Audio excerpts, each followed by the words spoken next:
Bismillahirrahmanirrahim. Assalamualaikum warahmatullahi wabarakatuh.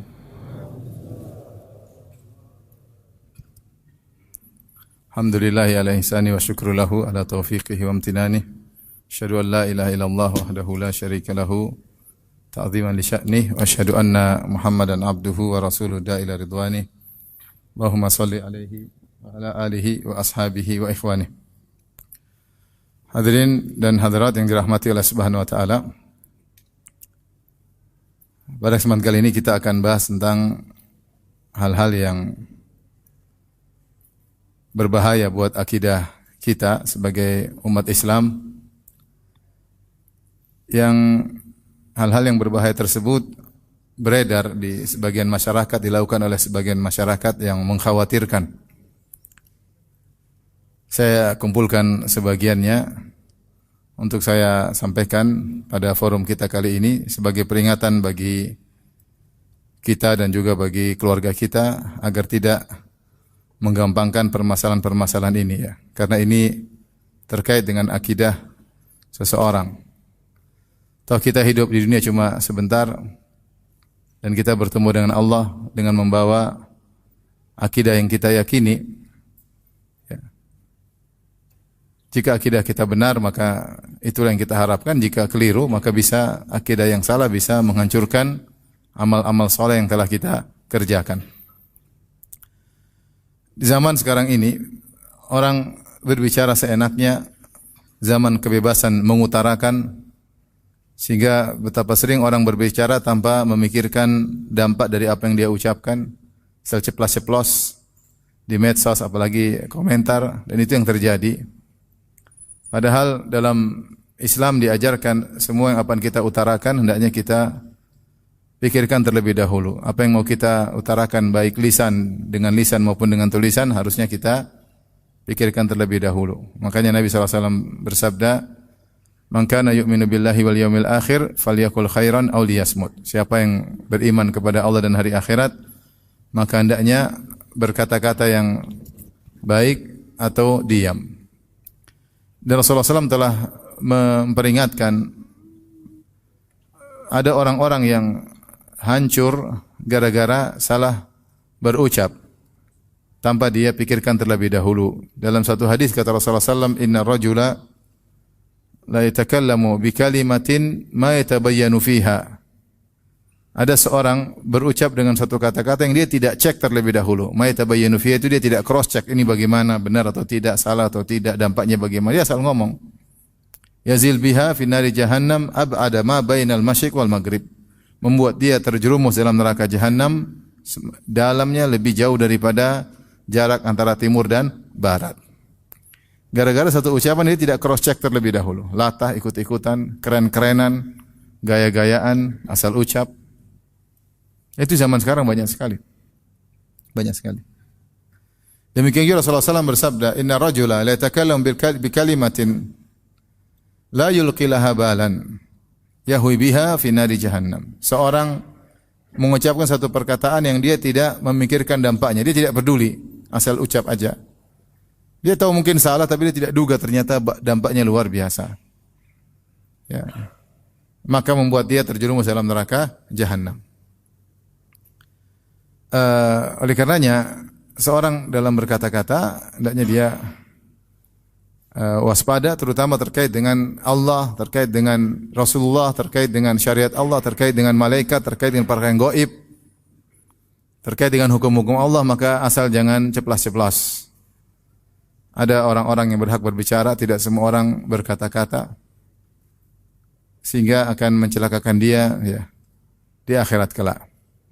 Rasulullah SAW pernah bercerita tentang dua orang yang saling berkawan, yang satu sering melakukan maksiat, yang satu rajin beribadah.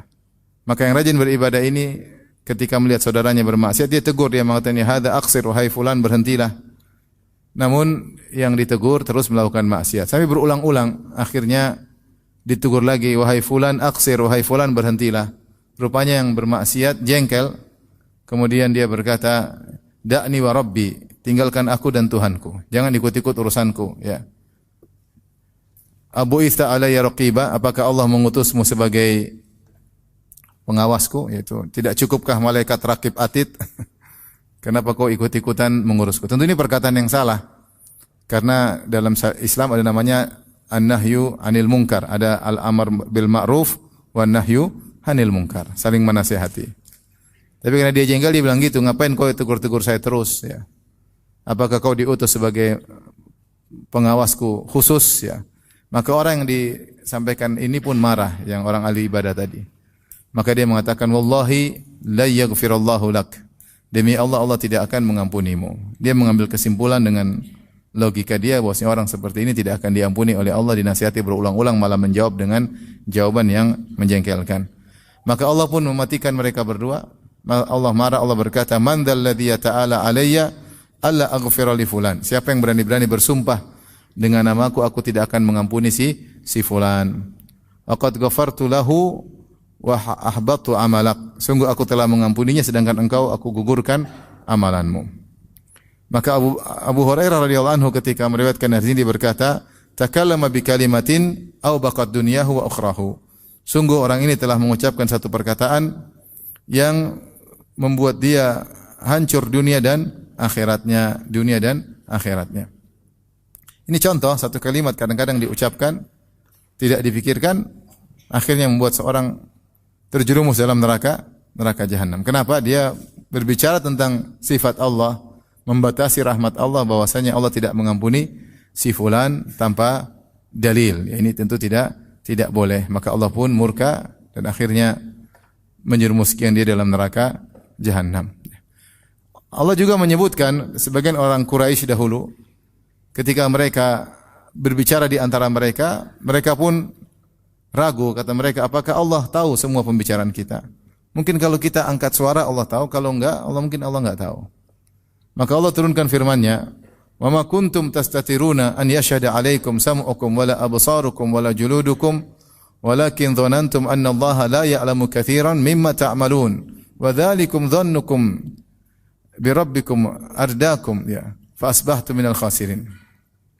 Kata Allah Subhanahu wa taala, mereka ya menyangka, tidaklah kalian bisa menyembunyikan dari kesaksian pendengaran kalian, kemudian kesaksian penglihatan kalian, kemudian kesaksian kulit-kulit kalian, ya, kalian tidak bisa bersembunyi dari persaksian itu semua. Akan tapi kalian menyangka bahwasanya Allah tidak mengetahui banyak yang kalian lakukan. Wa dzalikum dhannukum alladzi dhanantum bi rabbikum. Gara-gara persangkaan kalian tersebut, ardakum, buat kalian binasa, fa asbahtum minal khasirin, maka jadilah kalian termasuk orang-orang yang merugi. Artinya kalian masuk neraka gara-gara ucapan, ya. Apa Allah tahu ya pembicaraan kita, ya. Mengucap, ya. Apa Allah tahu pembicaraan kita? Kalau kita keras Allah tahu, kalau kita bicara pelan-pelan Allah tidak tahu. Sehingga Allah mengatakan wa dzalikum dhannukum alladzi dhanantum bi rabbikum. Itulah persangkaan kalian terhadap Rabb kalian, ardakum, buat kalian binasa. Contoh lagi dalam Al-Qur'an, Allah sebutkan tentang orang yang bercanda gara-gara mengejek ya para sahabat. Ketika perang Tabuk ada sebagian orang-orang kemudian mengejek para sahabat, mereka mengatakan unzuru ila haula'i qurra'ikum, lihatlah itu ahli baca Quran kalian. Ya. Arghabu butunan, hanya semangat makan, kemudian penakut, diejek. Ejek sahabat-sahabat Nabi sallallahu alaihi wasallam. Maka turun ayat menegur mereka. Qul abillahi wa ayatihi wa rasulihi kuntum tastahzi'un la ta'tadhiru qad kafartum ba'da imanikum. Ya. Allah tegur, apakah kalian mengejek ya, Allah dan Rasulnya dan ayat-ayatnya, ya, kalian mengejek, ya, la ta'tadhiru, jangan minta maaf, qad kafartum ba'da imanikum, kalian telah kafir setelah keimanan kalian. Mereka datang minta maaf, kami cuma bercanda ya Rasulullah, kami hanya, ini perjalanan orang sedang safar, kami hanya ketawa-ketiwi untuk menghilangkan rasa penat kami. Tidak ada main-main, kemudian menghina para sahabat, menghina ayat-ayat Allah, syariat Allah, maka mereka divonis kafir oleh Allah Subhanahu wa taala. Ini contoh bahwasanya orang salah berucap, main-main, sekedar main-main, akhirnya menjadikan akidahnya hancur lebur. Maka pada kesempatan kali saya akan menyampaikan beberapa contoh yang mungkin tersebar di tanah air ya. Dari dulu sampai sekarang. Dahulu sempat heboh di zaman-zaman saya masih muda ya. Sekarang juga masih muda insyaallah. Sempat di sebagian Universitas Islam Indonesia ya, Universitas Islam yaitu salah satu Universitas Islam yang ada di Indonesia. Ketika ospek mereka bikin tulisan areal bebas Tuhan. Sempat dengar kan? Dulu sempat heboh areal bebas Tuhan. Subhanallah. Maksudnya mungkin mereka main-main, tapi bagaimana areal bebas Tuhan? Kemudian mereka juga sebagian mereka sampai berzikir dengan berkata anjinghu akbar. Anjinghu akbar. Ini dulu sempat heboh, subhanallah. Jadi mereka entah apa di otak mereka, mungkin mereka pakai filsafat ya. Ini semua orang-orang filsafat. Mereka bilang mungkin, sebab saya sempat dengar waktu itu zaman-zaman itu.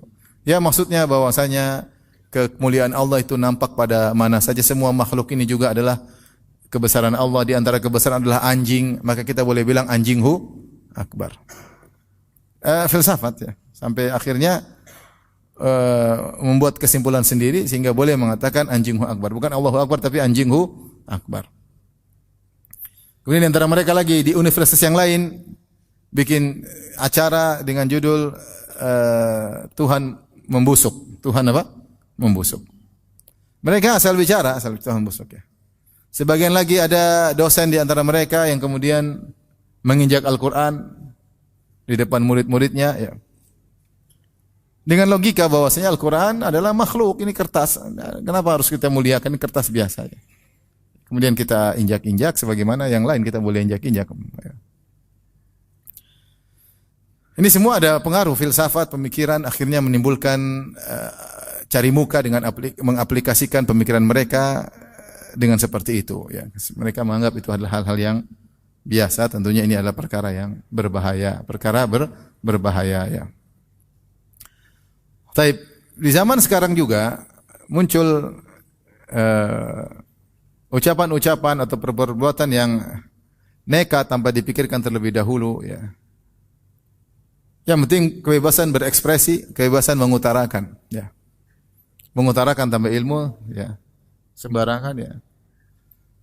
Anehnya kalau kebebasan mengutarakan untuk urusan selain agama orang tidak berani. Siapa yang berani sok bicara tentang fisika kalau enggak dia bisa sama ulama ahli apa? Fisikawan.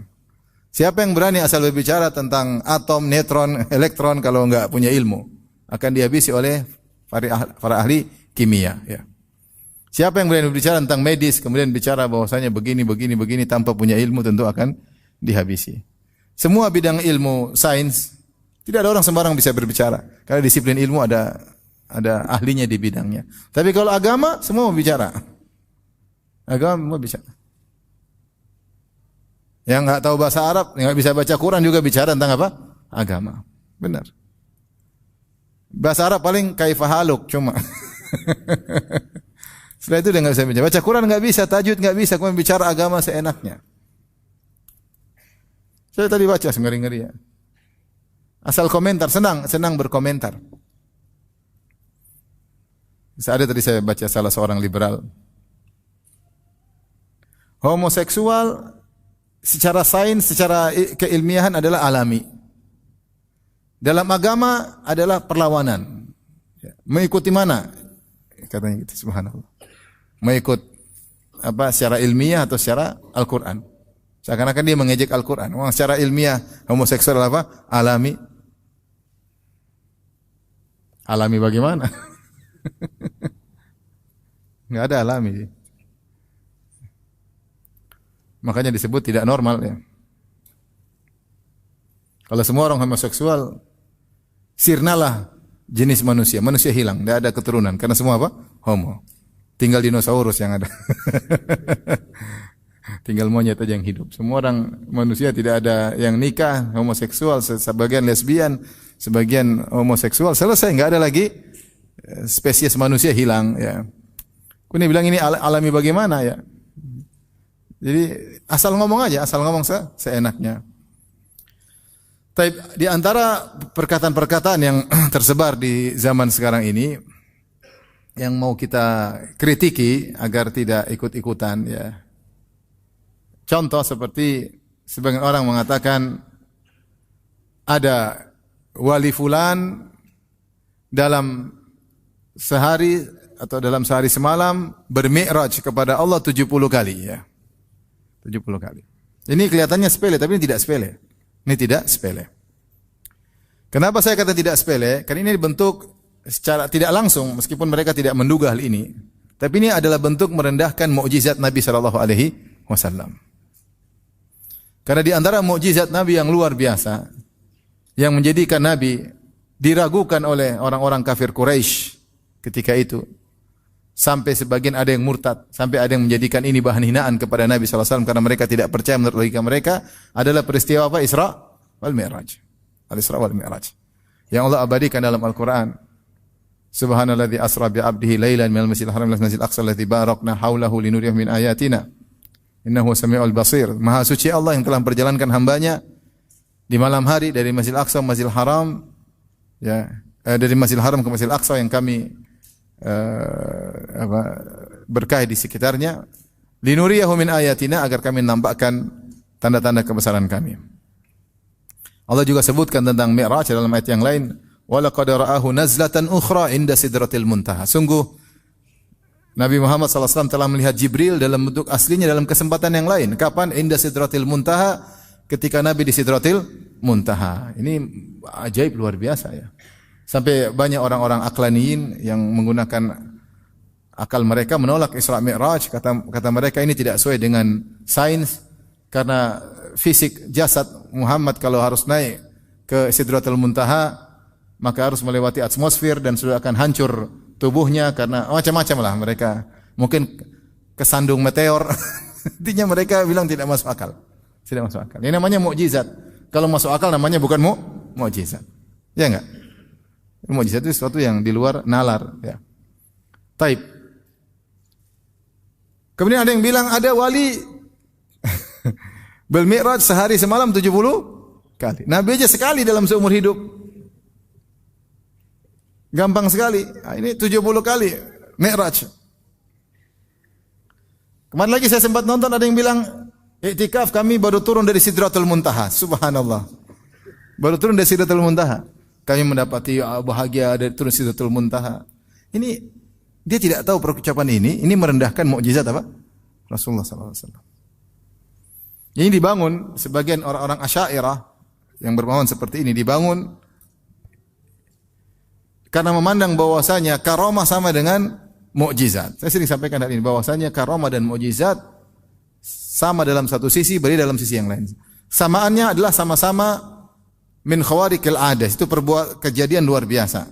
Karamah kejadian luar biasa, mukjizat juga kejadian luar biasa, tapi secara level berbeda. Contoh di antara karamah para wali yang Allah sebutkan dalam Al-Qur'an misalnya yang dialami oleh Maryam. Zakaria ketika bertemu dengan Maryam kata Allah kullama dakhala alaihi Zakaria al-mihraba wajada indaha rizqa qala ya Maryam anna laki hadha qalat huwa min indillah innallaha yarzuqu man yasha'u bighairi hisab. Setiap kali Zakaria masuk menemui Maryam sedang di mihrabnya tempat ibadahnya tiba-tiba mendapati makanan padahal Maryam tidak keluar cari makanan. Makanan datang sendiri. Kemudian makanan tersebut aneh. Pertama datang sendiri, yang kedua Allah datangkan makanan buah-buahan yang ada di musim dingin Allah hadirkan di musim panas atau sebaliknya buah-buah yang di musim panas Allah hadirkan di musim dingin. Maka Zakaria bertanya, "Anna laki hadza?" Dari mana? Maka Maryam berkata, "Qalat huwa min indillah." Dari Allah. Ini namanya apa? Karamah. Ajaib. Tapi kalau mukjizat levelnya lebih tinggi. Ini dijelaskan oleh Ibn Taimiyah dalam kitabnya An-Nubuwat. Maka tidak benar penyamaan antara karamah dengan mukjizat. Mukjizat Nabi SAW makanan sedikit jadi banyak. Sedikit jadi apa? Banyak. Ini mukjizat, ya. Sedikit jadi banyak. Ini tidak pernah dialami oleh para wali manapun karena levelnya berbeda, ya, berbeda. Sehingga levelnya berbeda, tidak sama, ya. Tidak sama antara karamah dengan mukjizat. Karamah ada, ya. Seperti sahabat kemudian berjalan di atas air ada karamah-karamah para sahabat, ya. Tapi mukjizat levelnya luar biasa. Seperti Al-Quran. Siapa yang mau menyaingi Nabi SAW? Langsung Allah turunkan firman-Nya kepada Nabi Muhammad SAW. Di antara mukjizat Nabi adalah Isra dan Mi'raj. Dalam satu malam Rasulullah Isra Mi'raj. Kemudian datang seorang mengatakan wali fulan mi'raj 70 kali. Ini ngalahin Nabi. Nabi kurang keren. Nabi cuma sekali seumur hidup, dia sehari bisa 70 kali. Kalau setahun berapa coba kali? 70 kali 365 berapa? Oh banyak. Mi'raj bolak-balik. Allah sibuk ngurusin dia. Subhanallah. Ini dia tentu tidak bermaksud merendahkan Nabi, tapi konsekuensinya ini adalah merendahkan mukjizat Nabi. Oh, Nabi cuma sekali, ini 70. Ada yang datang bilang Nabi cuma sekali. Mbahku 70 kali, wah repot. Ini kan mbah saya yang bisa 70, mbah saya. Depo Rasulullah cuma sekali. Ini orang hati-hati kalau berbicara, jangan sampai ya berlebihan gulu terhadap sebagian orang saleh, akhirnya mengkonsekuensikan merendahkan mukjizat Nabi Muhammad sallallahu alaihi wasallam ya. Contoh lagi, tersebar sebagian perkataan, tentu mungkin tujuannya baik tapi berlebihan terhadap seorang wali yang dianggap wali. Misalnya berkata, nanti kalau kamu masuk di kuburan, ditanya oleh malaikat Munkar dan Nakir, jawab aja, saya muridnya Mbah Fulan ya, wali Fulan. Selamat ya. Baik. Ini bukan main-main ya. Rasulullah menjelaskan kalau seorang dikubur kemudian didatang oleh malaikat, tanya man rabbuk wa madinuk wa man nabiyyuk. Siapa Tuhanmu? Apa agamamu? Siapa nabimu ya. Orang kalau tahu ini pertanyaan yang akan ditanya, tentu dia akan persiapan, dia belajar lebih dalam tentang agamanya. Dia belajar tentang Nabi sallallahu alaihi wasallam. Kemudian dia akan belajar lebih banyak tentang Allah Subhanahu wa taala. Tapi kalau bilang pokoknya saya murid wali fulan ya, subhanallah. Ini seakan-akan Nabi ini bagaimana Mas? Terus buat apa Nabi cerita malaikat akan bertanya begini? Menggampangkan, Nabi suruh siapkan jawaban. Kau akan ditanya 3 pertanyaan, jawabannya gampang. Bilang saya muridnya wali fulan. Ini juga kalau kita konsekuensikan mengejek jawaban Nabi. Nabi yang suruh siapkan untuk menjawab 3 pertanyaan tersebut, malah katanya sudah enggak gampang, enggak usah dipikirin ya. Pokoknya kalau ditanya bilang saja saya muridnya Mbah Fulan ya. Ini tentu tidak benar ya. Tidak benar, jangan sepelekan hal-hal seperti ini ya. Dikira bertemu malaikat Munkar dan Nakir perkara sepele, perkara yang menakutkan ya. Yang Rasulullah berlindung dari fitnah kubur ya. Rasulullah sebutkan itu agar kita waspada, agar kita persiapan, bukan untuk gampangin. Rasulullah sebutkan tentang pertanyaan malaikat Munkar dan Nakir buat apa? Buat kita persiapan, untuk kita gampang-gampangin. Buat kita persiapan. Bahwasanya kita akan ditanya, yang tidak bisa jawab akan disiksa oleh malaikat tersebut. Ini malah gampang. Gimana gampang?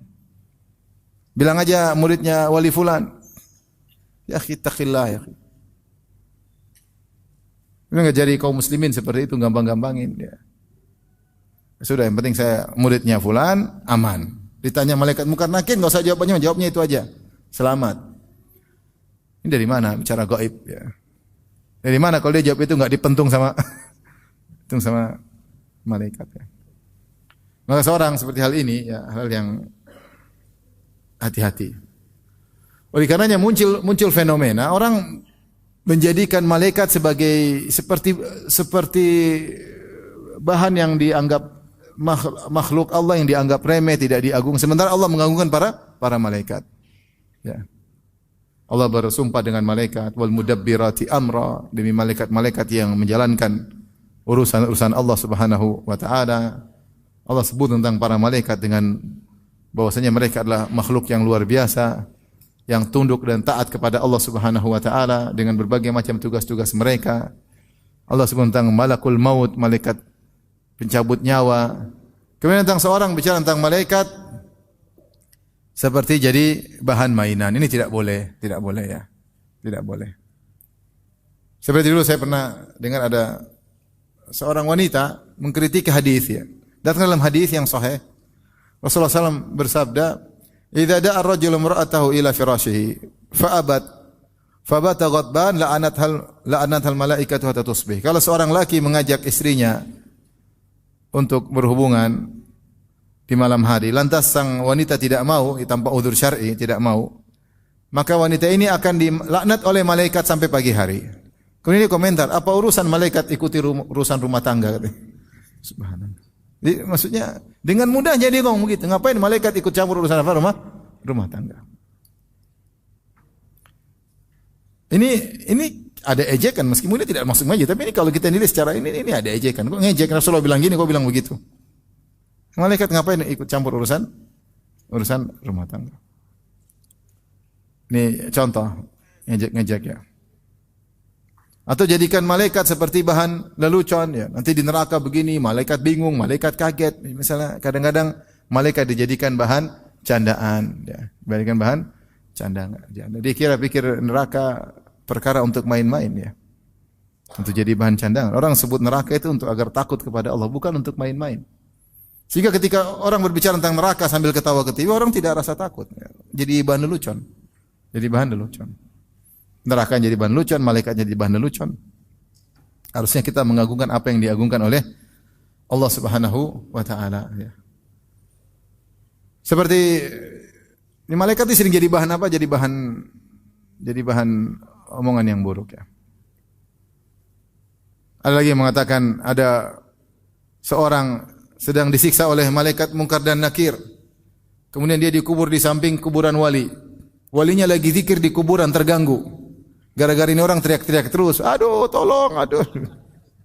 Akhirnya wali tegur malaikat Munkar dan Nakir, jangan siksa dia, saya enggak bisa zikir. Akhirnya malaikat berhenti, enggak jadi siksa orang tersebut. Ya akhi subhanallah, ente gampang kali kayak malaikat Munkar Nakir kayak anak kecil di ngeri loh. Rasulullah mengatakan datang malakani ya, azraqani ya, dua malaikat yang biru yang menakutkan ya. Makanya disebut Munkar dan Nakir. Munkar itu sesuatu yang diingkari, penampakannya diingkari. Munkar dan Nakir maknanya sesuatu yang diingkari. Aswadani azraqani, hitam dan biru, mengerikan. Kemudian jangan saya lagi zikir. Kemudian timbul akidah kalau kita dikubur dekat kuburan wali aman. Kenapa? Kalau ada malaikat Munkar Nakir mau datang, takut sama wali. Malaikat Munkar Nakir Rasulullah sebutkan agar kita ini takut, agar kita persiapan tentang ngerinya adab kubur, dijadikan bahan mainan. Apalagi dijadikan keyakinan. Ada lagi satu bilang, sampai sekarang si fulan belum ditanya oleh malaikat Munkar dan Nakir. Dari mana dia tahu? Kata dia karena orang datang berkunjungan, mengunjungi terus malaikat Munkar dan Nakir, nunggu orang selesai. Enggak selesai. Sampai sekarang belum ditanya oleh malaikat Munkar dan Nakir. Ya, ente bicara malaikat Munkar dan Nakir, ente jadikan candaan seperti itu. Dari mana ente tahu dia belum ditanya oleh malaikat Munkar dan Nakir? Kata dia sampai sekarang. Sudah bertahun-tahun belum ditanya. Ini kan hal gaib. Dari mana kau tahu? Dari mana kau tahu? Kau pernah masuk kuburan, ketemu malaikat Munkar Nakir? Dari mana kau tahu? Maksud dia candaan. Candaan. Tapi janganlah jadikan malaikat sebagai bahan apa? Candaan. Ya. Menurut saya, seorang dalam berbicara tentang syariat Allah maka waspada. Karena kalau menjadikan candaan, ya atau bukan candaan atau sekedar, tapi ya jadikan hal yang digampangkan tidak boleh. Tidak boleh kita menggampangkan simbol-simbol agama. Di antara simbol agama malaikat. Malaikat makhluk yang dimuliakan oleh Allah Subhanahu wa taala. Makanya disebut al-malaikatul muqarrabun, yaitu makhluk yang didekatkan kepada Allah Subhanahu wa taala. Yang sangat takut kepada Allah. La ya'sunallaha ma amarahum wa yaf'aluna ma yu'marun. Mereka tidak pernah membangkang kepada Allah dan mereka selalu taat kepada perintah Allah Subhanahu wa taala. Yusabbihuna al-laila wan nahar la yafturun. Mereka senantiasa bertasbih siang dan malam, tidak pernah letih, tidak pernah capek. Dalam riwayat dalam ayat yang lain la yas'amun, tidak pernah bosan, tidak seperti kita. Malaikat ya. Dahulu seperti ini dilakukan oleh Abu Jahal. Abu Jahal dulu ketika turun firman Allah, alaiha tis'ata asyar.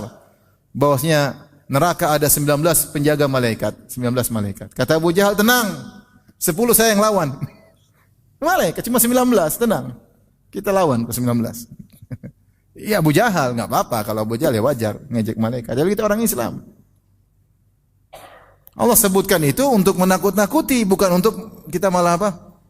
Gampangan malaikat munkar. Siapa yang tidak tahu nanti malaikat maut, malaikat munkar nakir, kita semua ngeri kalau ketemu, kalau nggak ada persiapan gimana? Ini kemudian dianggap main-main ya. Saya lihat lagi ada klip orang, Jibril, fulus, Jibril ya. Saking mulianya Jibril sampai orang Nasara menjadikan dia Tuhan Rohul Kudus. Ini malah dia ya Jibril. Saya sudah ngomong sama Jibril. Ada yang Jibril fulus. Syirik masa minta fulus sama Jibril. Dan minta sama Allah atau sama Jibril. Jibril bukan malaikat penurun fulus. Jibril itu pembawa wahyu, bukan penurun apa? Fulus. Ini akibat tidak belajar. Gampang. Jibril turun. Ayo dikit lagi seorang di sampingnya ada dianggap wali, pakai bahasa Jawa. Jibril mudun katanya. Mudun apa bagaimana bahasa? Ya Jibril alaihissalam yang menyertai para nabi. Nabi Adam, Nabi Nuh disertai oleh Jibril yang menemani para nabi, yang menolong para nabi. Yang dirindukan oleh Nabi Muhammad sallallahu alaihi wasallam. Yang menemani Nabi Isa, Nabi Musa. Ketika datang wahyu kepada Nabi Muhammad sallallahu alaihi wasallam, kemudian Khadijah datang memberitahu kepada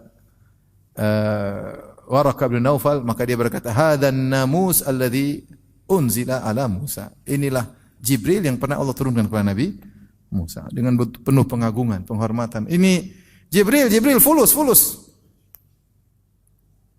Saya enggak tahu kenapa mereka bisa begitu ya, enggak tahu. Pendidikan akidah kurang ya.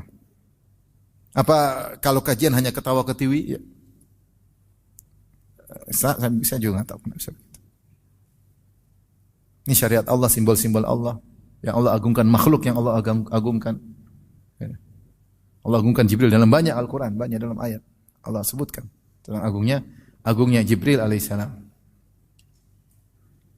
Muta'un thamma amin. Dia adalah pemimpin para malaikat, ditaati dan terpercaya, amanah. Kemudian Jibril sini. Subhanallah. Jadi malaikat ini sering jadi bahan apa? Candaan oleh sebagian orang yang kurang mengagungkan syariat Allah Subhanahu wa taala.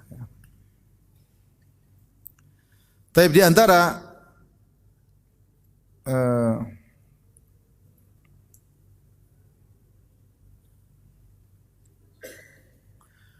juga kalimat-kalimat yang tersebar, beredar, ya. Mudah-mudahan tidak diikuti oleh kaum muslimin. Ya. Seperti saya dengar ceramah salah seorang yang dianggap wali. Kemudian dia pun mengatakan kalian harus menghormati kuburan wali fulan. Ya. Kalian tahu siapa yang jaga kota kita? Yang jaga kota kita adalah wali fulan yang sudah meninggal. Ini maksudnya apa? Ketika seorang disuruh yakin bahwasanya yang menjaga kotanya adalah kuburan wali fulan. Apa yang dialami oleh masyarakat kalau seperti ini? Akhirnya masyarakat datang minta pengamanan, minta ketentraman, minta kenyamanan karena menganggap wali ini adalah penjaga apa? Penjaga kota tersebut ya. Ini tentu ada terkait dengan syirik tauhid rububiyah, terhadap tauhid rububiyah. Karena dalam keyakinan kita Allah adalah Ar-Rabb, dia satu-satunya Ar-Rabb. Ar-Rabb artinya yang mengatur, mencipta, jadi menguasai ya. Disebut dengan tauhid rububiyah.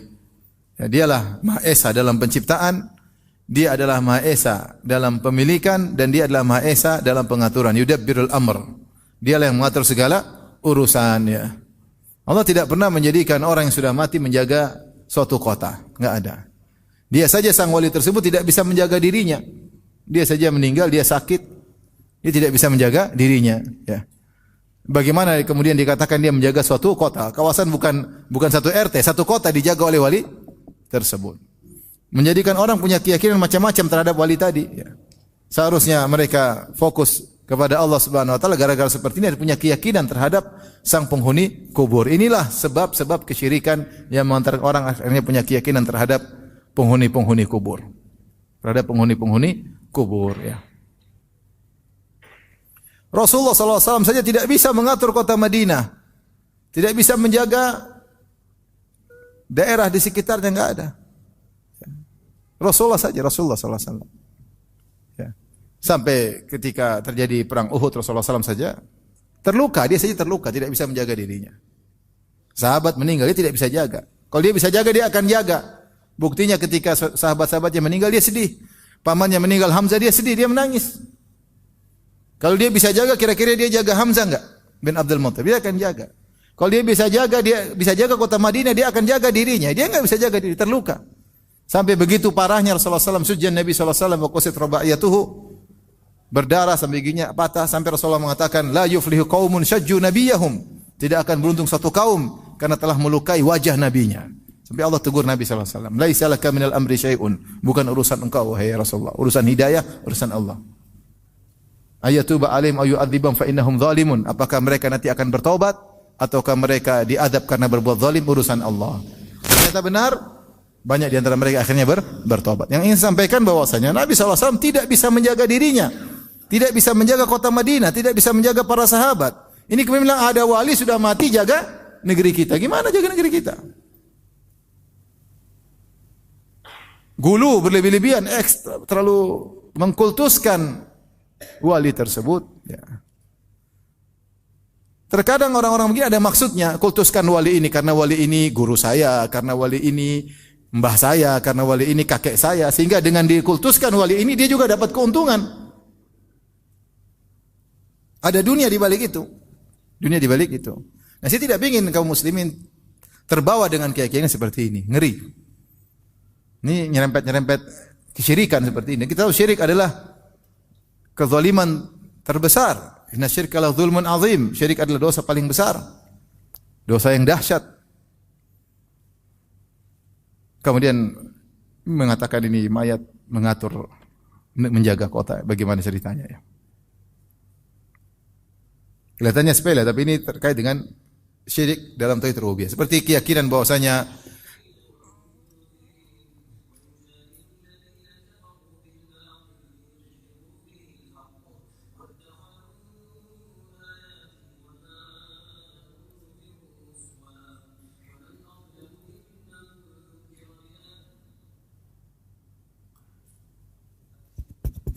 lagi tes kali.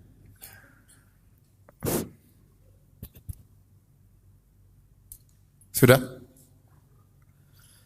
Sampai di mana tadi? Seperti perkataan sebagian orang bahwasanya Nyi Roro Kidul ngatur pantai selatan misalnya, ini syirik. Enggak ada yang ngatur pantai selatan. Yang ngatur pantai selatan siapa? Allah Subhanahu wa taala. Coba kalau orang lagi di pantai selatan ketakutan, dia mungkin minta tolong sama Nyi Roro Kidul. Ini syirik, enggak boleh. Atau yang mengatakan yang mengatur gunung adalah jin fulan, ini semua adalah kesyirikan.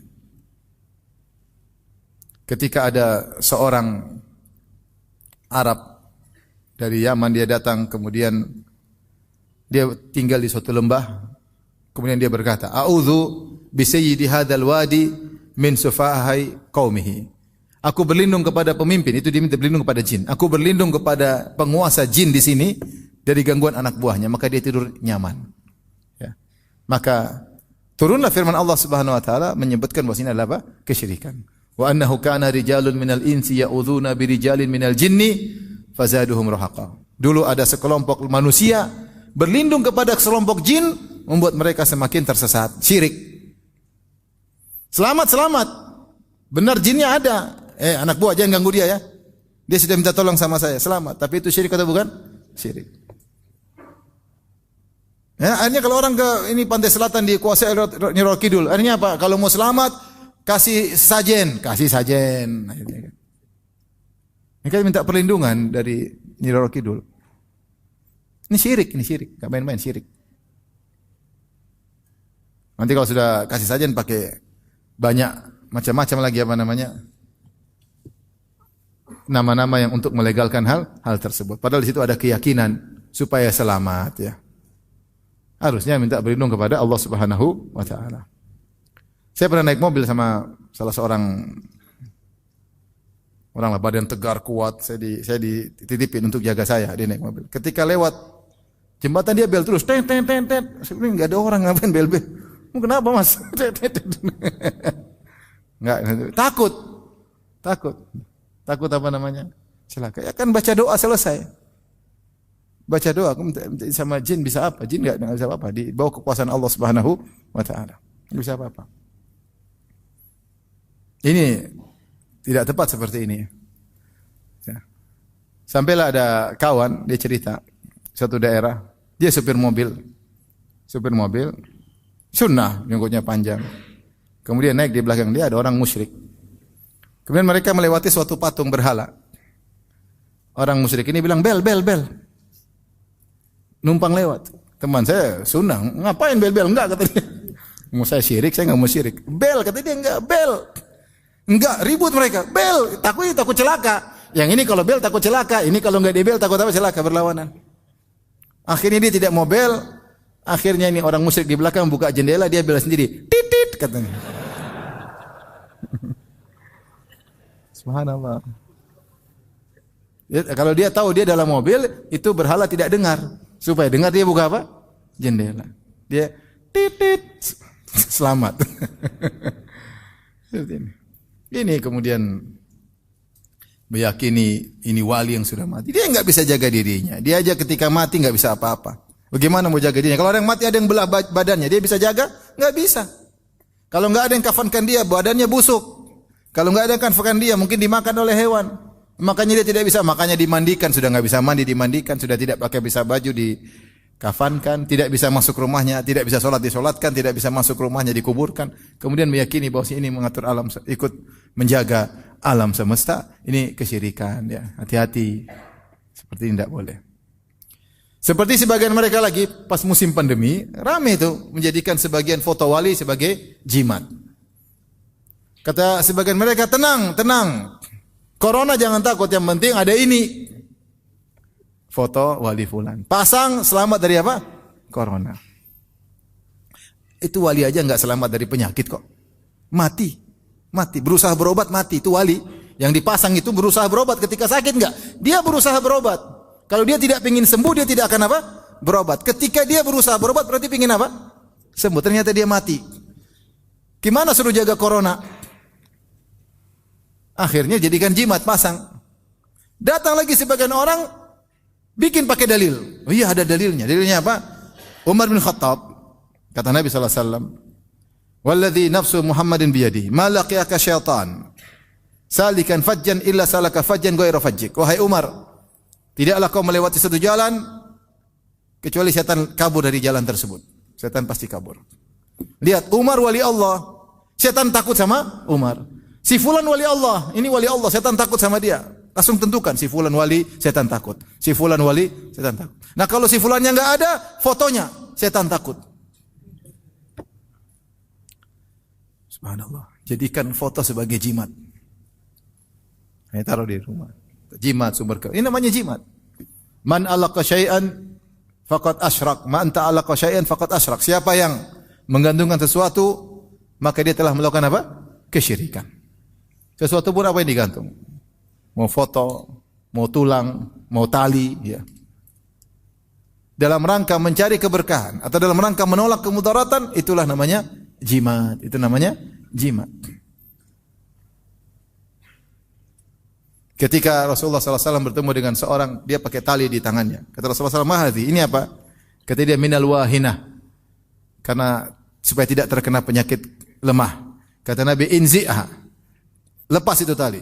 Fa innaka law mitta wa hiya 'alaik ma aflahta abada. Kalau kau meninggal, jimat masih di tanganmu, kau tidak akan selamat selama-lamanya. Saya ke Madinah, ada kawan saya, lihat ada jemaah haji Indonesia pakai tali. Dinasihati. Enggak, ini cuma tali gaya-gaya, katanya lepas. Dia khawatir, dia kasihan, maksudnya dipikir itu apa? Jimat. Berarti cuma gaya doang, tapi tetap dinasihati, enggak boleh gitu. Lepas juga ya. Mau saya, kita harus ada apa ya nama saya itu?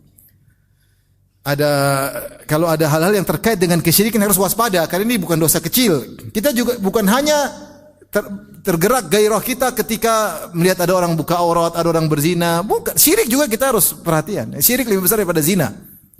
Syirik lebih besar daripada riba. Kalau terkait dengan nyerempet-nyerempet syirik jangan kita sepelekan ya. Ini ngajarin orang pakai jimat. Punya keyakinan terhadap foto, punya keyakinan dan macam-macam ya. Ikat foto wali taruh di pinggang ya. Untuk nakut-nakuti monyet. Sampai orang-orang dulu mau berjihad pakai jimat-jimat. Kenapa pakai jimat? Supaya enggak mati syahid. Jihad kan supaya mati syahid, tidak. Pakai jimat supaya enggak mati apa? Syahid. Kalau jimatnya ketinggalan balik. Tawakalnya bukan sama Allah, tawakal sama jimat. Baik. Di antara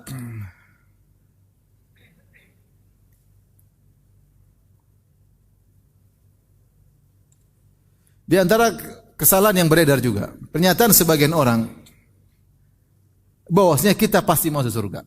Saya dulu pernah bantah seorang, dia sekarang sudah sadar alhamdulillah.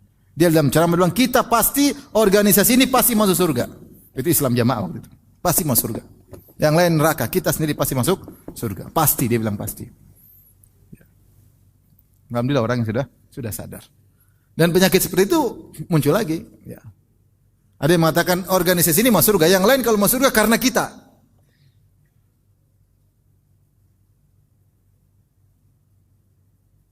Dalam Islam tidak boleh kita mengatakan si fulan pasti masuk surga kecuali ada nasnya. Ini perkara gaib. Jangan sampai kita mendahului Allah Subhanahu wa taala. Yang menentukan masuk surga Allah. Nabi saja tidak bisa kecuali Allah kasih tahu. Makanya dalam hadis Ummul Ala ketika Utsman bin Maz'un seorang ahli ibadah, saking ahli ibadahnya dia pernah minta izin supaya tabatul, supaya tidak mau nikah, supaya rajin beribadah. Rasulullah tidak izinkan. Saking kuatnya ibadah. Kemudian dia meninggal. Ketika meninggal Ummul Ala berkata, ya, semoga Allah telah memuliakan engkau wahai Aba Sa'ib, wahai Utsman bin Maz'un, sungguhnya Allah telah memuliakan engkau. Maka Rasulullah tegur, wa may yudrik, dari mana kau tahu wahai Ummul Ala Allah telah memuliakan dia? Rasulullah tegur. Amma inni fa arjulahul khair, saya berharap kebaikan bagi dia. Wa inna qad atahul yaqin min rabbi, telah datang keyakinan itu kematian dari Rabbnya dan saya ingin berharap kebaikan bagi dia, tapi tidak tahu bagaimana nasib dia. Wa ana nabi la adri ma yuf'alu bi, saya nabi, saya tidak tahu apa yang dilakukan kepada aku. Maka oleh karenanya dalam memuji pun kita enggak boleh memuji, kalau kita puji kita bilang wala uzakki 'alallahi ahada. Aku tidak berani mendahului Allah dalam merekomendasi seseorang. Kita boleh si fulan begini, insyaallah Allahu hasibuhu, Allah yang lebih tahu tentang dia. Wala uzakki 'alallahi ahada, aku tidak berani mendahului Allah dalam merekomendasi seseorang karena kita hanya melihat zahirnya, batinnya kita tidak tahu. Ini bukan hanya sekedar memuji batinnya yang dilarang, kita tidak tahu batin seorang. Ini kita bilang dia pasti masuk apa? Surga. Kita ikut dia juga kita pasti masuk surga. Dari mana kau tahu bahwasanya si fulan masuk surga? Taruhlah dia orang alim, dari mana kau tahu dia masuk surga? Umar bin Khattab aja yang sudah dijamin masuk surga tidak seperti itu pedenya. Umar bin Khattab radhiyallahu anhu ketika dia ditikam, bayangkan berdoa supaya mati syahid dan dikabulkan oleh Allah, ditikam. Yang Nabi sudah memuji Umar, setannya takut lihat dia. Sampai Nabi mengatakan, "Lau kana nabiyyun ba'di lakana Umar." Kalau ada nabi setelahku tentu Umar. Umar pernah punya ide sampai 8 kali atau 6 kali Allah turunkan ayat menyetujui ide Umar bin Khattab radhiyallahu taala anhu. Siapa yang ragu tentang kewalian Umar? Rasulullah mengatakan Umar di surga. Rasulullah bilang, "Ya Umar, saya masuk surga, saya masuk ke istanamu ada jariyah, ada gadis itu saya malu karena kamu pencemburu." Rasulullah bilang, "Kau punya istana di surga." Itu pun tidak menjadikan Umar sombong dan bangga. Ketika ada orang meninggal setelah Rasulullah meninggal, ada yang meninggal ini setelah wafatnya Nabi, ada yang meninggal, Hudzaifah diikuti oleh Umar. Apakah Hudzaifah mensalatkan orang ini atau tidak? Kenapa? Karena Hudzaifah sahibu sir Rasulullah, dia punya rahasia-rahasia yang Allah sampaikan, yang Nabi sampaikan. Nabi pernah kasih tahu dia ini munafik, ini munafik, ini munafik. Maka kalau ada yang meninggal Umar lihat Hudzaifah salatkan atau tidak. Kalau Hudzaifah tidak salatkan, Umar tidak mau salatkan. Ini berarti orang munafik. Sampai satu hari Umar tanya sama Hudzaifah, "Ya Hudzaifah, apakah Rasulullah pernah sebut saya termasuk orang munafik?" Bayangkan, dia sampai tanya begitu. Bukan pede. Nabi bilang apa? Setan takut sama saya enggak? Nabi kan pernah bilang, saya di surga enggak? Nabi kan pernah bilang, saya mati syahid enggak? Nabi kan pernah bilang, lihat istana saya di surga. Enggak pernah Umar ngomong gitu, enggak pernah. Ketika dia sudah ditikam, sedang sholat subuh, bayangkan, ditikam. Kemudian datang seorang muda muji-muji dia, orang pemuda puji-puji dia. Rasul Umar berkata, kafafan lali wala alai. Saya berharap impas. Yang penting saya selamat. Dengan penuh tawadhu. Tidak sombong, tidak bangga. Ini tenang, ini pasti mau surga. Ikut dia pasti masuk surga. Dari mana bilang dia masuk surga? Jangan mendahului Allah Subhanahu wa taala. Yang kita pastikan masuk surga yang datang dalam dalil. Al-asyara mubasysyaruna bil jannah, 10 orang yang masuk surga. Para sahabat, Bilal di surga, dan beberapa sahabat yang dipastikan masuk surga. Ini saja Utsman bin Maz'un, Rasulullah bilang saya tidak tahu tentang dia. Kenapa tidak ada dalil wahyu dari Allah mengatakan dia masuk surga, maka Nabi tidak bisa pastikan. Utsman bin Maz'un radhiyallahu taala anhu. Dia tidak bilang saya enggak tahu apa yang terjadi. Rasulullah tidak tahu. Ini bukan sahabat, bukan siapa-siapa bilang pasti masuk surga, kita ikut dia pasti masuk apa? Surga. Yang lain masuk surga karena kita. Subhanallah. Berani-beraninya bicara tentang surga. Ya maksud saya waspada, jangan sampai salah ngomong ya. Mendahului Allah Subhanahu wa taala, memastikan sesuatu yang gaib yang kita tidak ketahui. Sampai para ulama membahas tentang bolehkah kita mengatakan asyahid fulan. Si fulan mati dalam medan tempur, kita boleh bilang mati syahid boleh. Khilaf di kalangan para ulama.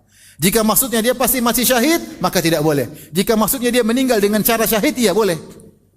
Tapi mengatakan dia pasti mati syahid, berarti kan masuk surga, enggak boleh.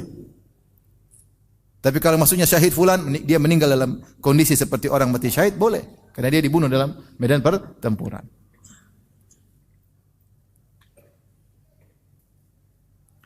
Taib.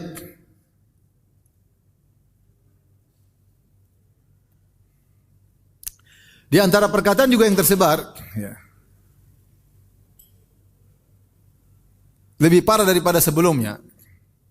Ada yang menyebut tentang kehebatan wali fulan, wah ini luar biasa, luar biasa. Sampai kalau Allah ingin mengadab satu kaum, Allah minta izin sama dia dulu. Subhanallah. Masya Allah. Ini yang Tuhan siapa? Dia atau Allah Subhanahu wa taala? Mengerikan. Pikir Tuhan Allah orang bisa begini otaknya gimana enggak tahu, konslet. Tuhan dibegitukan, gimana ceritanya? Kalau dia bilang jangan Allah, terus gimana? Enggak jadi. Taib. Di antara juga yang perlu kita perhatikan juga, sebagian solawat-solawat yang tersebar, ya, yang dibuat oleh sebagian mungkin dianggap ahli ilmu, sebagiannya aneh. Ini juga perlu kita perhatikan. Seperti ada salawat disebut dengan salawat Al-Fatih, yang disebutkan keutamanya lebih baik daripada membaca 6.000 Al-Quran. 6.000 kali apa? Al-Quran. Ini tentu karena kecintaan kepada Rasulullah SAW, sehingga dia buat salawat sendiri, dia pasang pahala sendiri. Pahalanya sekian. Ya kan, pahala dari mana? Pahala kan dari, nanti dia bilang ketemu Nabi, Nabi bilang begini, dia selalu begitu. Ini ketemu Nabi, Nabi yang bilang. Mimpi ketemu Nabi atau ketemu Nabi secara langsung, ini ada salawat, pahalanya seperti ini. Di antara ada salawat yang salawat Al-Fatih, pahalanya lebih baik daripada 6.000 kali baca Al-Quran. Ini sebenarnya apa? Sebenarnya membuat orang lari dari Al-Quran. Membuat orang malas baca Al-Quran. Membuat orang tadabbur. Ngapain tadabbur Al-Quran? Khatam 6.000 kali masih dibaca salawat 1 kali. Enak baca mana? Salawat lah. Akhirnya salawat melulu, tidak baca Quran, tidak mempelajari tadabbur Al-Quran. Dan inilah sebenarnya yang diinginkan oleh dulu orang musyrikin bilang apa? Ya. La tasma'u wa qala alladziina kafaru la tasma'u li hadzal Qur'an walghaw fihi la'allakum taghlibun. Ya, berkata orang kafir, jangan dengar Al-Quran ini. Bikin kegaduhan supaya kalian mendominasi. Seperti begini membuat orang tidak semangat belajar tafsir. Bikin orang bodoh, solawat melulu tidak belajar. Gimana mau pintar? Sebaca solawat ini 6.000 kali baca Quran, ya gimana? Dalilnya apa? Ketemu Nabi. Nabi yang bilang, dari mana ketemu Nabi? Khurafat yang tersebar, ya. Maka tentu kalau kita mau sebutkan masih banyak lagi. Ini sekedar contoh-contoh, ya, yang ada di tanah air kita, yang sangat kita cintai, ya. Memang banyak 1.000 satu cerita ya. Orang macam-macam ya. Mungkin karena pembelajaran tentang akidah kurang ya. Kurang sehingga kadang-kadang kajian hanya ketawa ketiwi, tidak ada pendalaman tentang materi fikih, materi akidah ya. Alhamdulillah saya berharap para dai bukan cuma ngisi ketawa ketiwi, ngajar akidah, ngajar fikih. Orang kalau belajar fikih meskipun taruhlah dia akidah dia menyimpang, tapi kalau dia belajar fikih serius, dia pasti juga takut dengan maksiat. Tapi ketika fikih tidak diajar sama sekali, mau ini, mau joget-joget, apalagi kajian sambil bawa DJ. Sekarang ada bikin lagi katanya Quran pakai musik. Quran pakai musik. Ada di Agoni Qur'annya masuk di YouTube dengar Masya Allah. Iza zulzilatul ardu Al-Quran bagus, musik halal, digabungkan bagus. Ya sudah, kita mau larang gimana? Yang satu lagi bikin baca Al-Fatihah pakai lagu apa lagi, lagu apa. Jadi main-main ya. Jadi main-main. Ya intinya hidup ini jangan spekulasi. Ya, kita belajar, kita jangan mudah terbawa. Kalau bicara tentang agama, pikir-pikir terlebih dahulu ya. Jangan sampai kita salah ngomong kemudian kita celaka di akhirat kelak. Wallahu ta'ala alam bisawab. Ini saja yang saya sampaikan. Saya rasa tidak perlu ada tanya jawab ya. Ada yang mau tanya? Ada yang bertanya? Saya tidak menganjurkan tanya jawab karena saya belum makan siang. Jadi kajian kita sampai di sini saja ya. Semoga bermanfaat. Subhanakallah bihamdik asyhadu an la ilaha illa anta astaghfiruka wa atubu ilaik. Assalamualaikum warahmatullahi wabarakatuh.